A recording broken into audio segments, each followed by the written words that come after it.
Keagungan dan kemuliaan dipersembahkan kepada Tuhan, sebab kasih setianya besar dan tak terkatakan, selalu menjadi bagian hidup kita.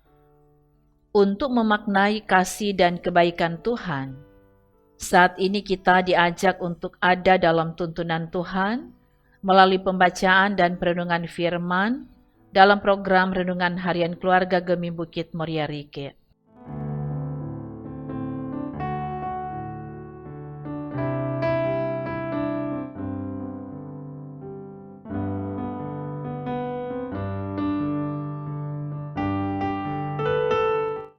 Sebelum itu, mari berdoa.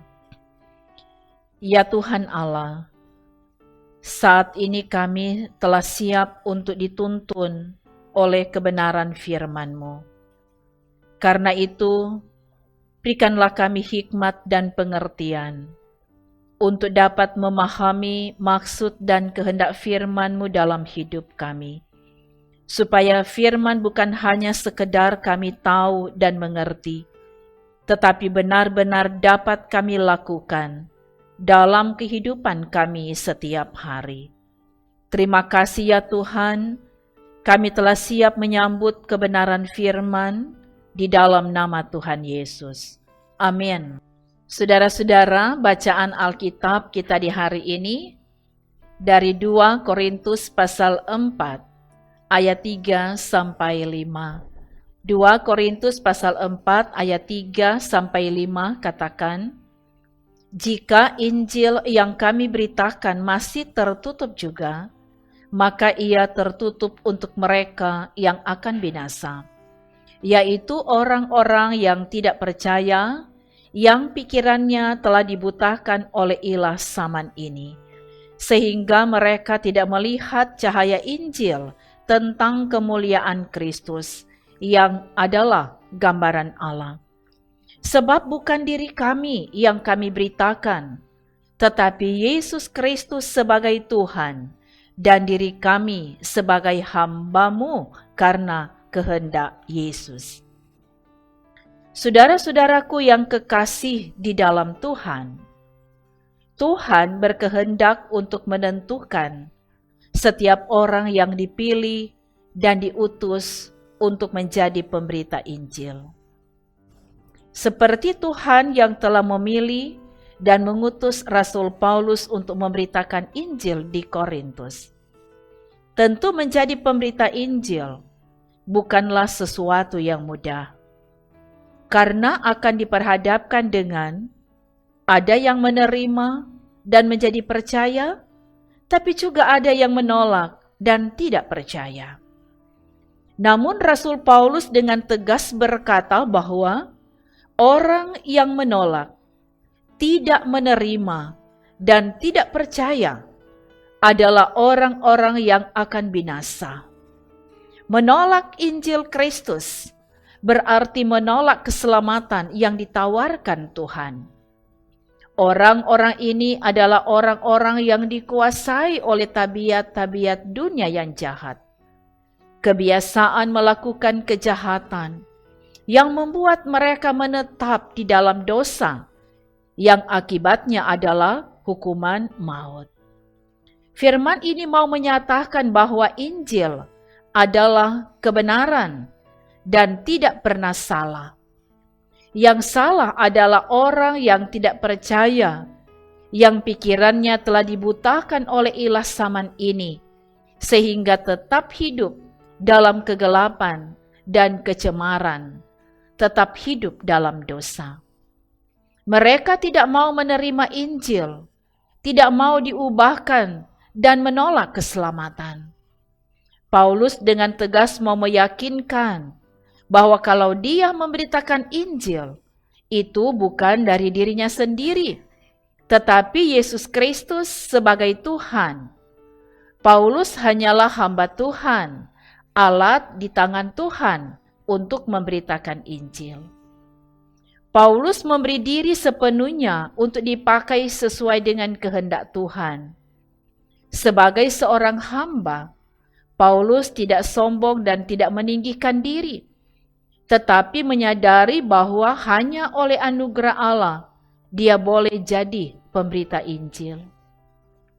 Saudara-saudaraku yang kekasih di dalam Tuhan, dalam kehidupan beriman, firman ini mengingatkan, pertama, ketika kita dipilih, ditetapkan dan diutus untuk memberitakan Injil, maka kerjakanlah itu dengan takut akan Tuhan, tidak mengandalkan kemampuan dan kehebatan diri sendiri. Biarkan kehendak Tuhan yang jadi dalam pelayanan kita.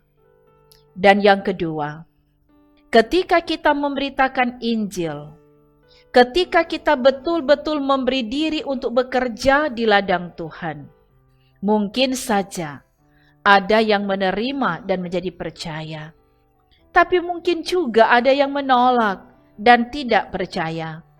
Maka tetap kerjakan bagianmu untuk memberitakan Injil. Dan serahkan Tuhan yang bekerja dengan kuasa-Nya. Biarkanlah kehendak Tuhan yang jadi dan yang mengubahkan. Dan yang ketiga, jadilah umat yang benar-benar mau dibentuk dan dikendalikan oleh firman Tuhan. Terimalah setiap pengajaran firman dengan iman, dan hiduplah sungguh-sungguh di dalam firman.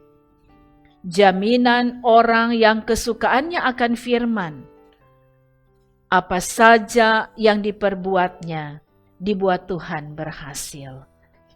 Amin. Mari kita berdoa. Bapa di surga, kami sungguh bersyukur untuk firman yang sudah diberitakan bagi kami di hari ini. Kiranya firman ini memberi kami semangat baru untuk menjadi pemberita Injil yang benar-benar dipakai Tuhan, menjadi alat di tangan Tuhan untuk menyuarakan tentang kehendak Tuhan bagi semua orang dan kepada siapa saja yang kami jumpai. Tetapi juga firman ini mengingatkan supaya kami memiliki hati yang siap menerima firman, selalu rindu akan firman, punya kesukaan akan firman, sehingga kami akan rajin untuk membaca Alkitab dan memberlakukan kehendak firman dalam kehidupan kami. Dan ajarkan terus kepada kami ya Tuhan, untuk tetap hidup bergantung sepenuhnya kepadamu, karena hidup kami percaya selalu ada di dalam tangan kasih dan pemeliharaan Tuhan. Semua orang yang setia mengikuti pelayanan ini, Tuhan yang turut bekerja di setiap perjuangan hidup mereka. Ada keberhasilan, kemujuran, dan kebahagiaan hidup yang tetap mereka alami. Diberkati pemberian diri melayani dari tim multimedia Gemi Bukit Moria Rike. Dan Engkau juga yang memberkati pelayanan gereja hamba-hamba Tuhan yang Engkau pilih, Engkau utus untuk melayani secara khusus di Jemaat Gemi Bukit Moria Rike ini semakin diperlengkapi untuk dapat melakukan tugas tanggung jawab pelayanan lebih baik demi kemuliaan nama Tuhan. Pembangunan fisik gedung gereja dibuat Tuhan berhasil. Ini kami yang mengucap syukur, dalam nama Yesus kami berdoa. Amin. Demikian pelayanan firman dan doa di hari ini. Kami sampaikan terima kasih kepada saudara-saudara yang selalu setia dan tekun mengikuti pelayanan ini. Kita sungguh percaya segala sesuatu yang kita awali di dalam firman dan doa, Tuhan Yesus senantiasa memberkatinya. Terima kasih. Shalom.